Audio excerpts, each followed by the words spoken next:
పస్కా పండుగ సమయం దగ్గర పడింది. ప్రభు అయిన యేసు తన శిష్యులతో కలిసి యెరూషలేం నగరానికి చేరుకుంటారు. ప్రభువా, మనం యెరూషలేంకు వెళ్తున్నామా? అవును, అక్కడ చాలా విషయాలు నెరవేరబోతున్నాయి. మీరు ఆ గ్రామానికి వెళ్ళండి. అక్కడ కట్టబడి ఉన్న ఒక గాడిద పిల్ల కనిపిస్తుంది. దానిని తీసుకొని రండి. ఎవరైనా అడిగితే ఏమని చెప్పాలి ప్రభువా? ప్రభువుకు అది అవసరమని చెప్పండి. ప్రభు, ఇదిగో మీరు తీసుకురామన్న గాడిద పిల్ల. అవును ప్రభు, అవును. మన రారాజు వచ్చాడు. యేసు గాడిద పిల్లపై కూర్చొని యెరూషలేం వైపు ప్రయాణం ప్రారంభించారు. అయ్యా దావీదు తనయ హోసానా, యోధుల రాజా యేసన్నా. దావీదు కుమారునికి జయము.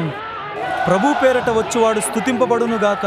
సర్వోన్నతమైన స్థలములో అయ్యా దావీదు తనయ హోసానా, యోధుల రాజా యేసన్నా.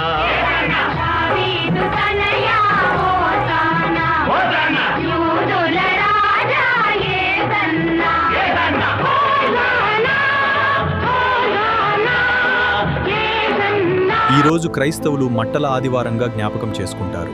యేసు వినయంగా గాడిదపై వచ్చి ప్రజలకు ప్రేమ మరియు రక్షణ సందేశం ఇచ్చాడు.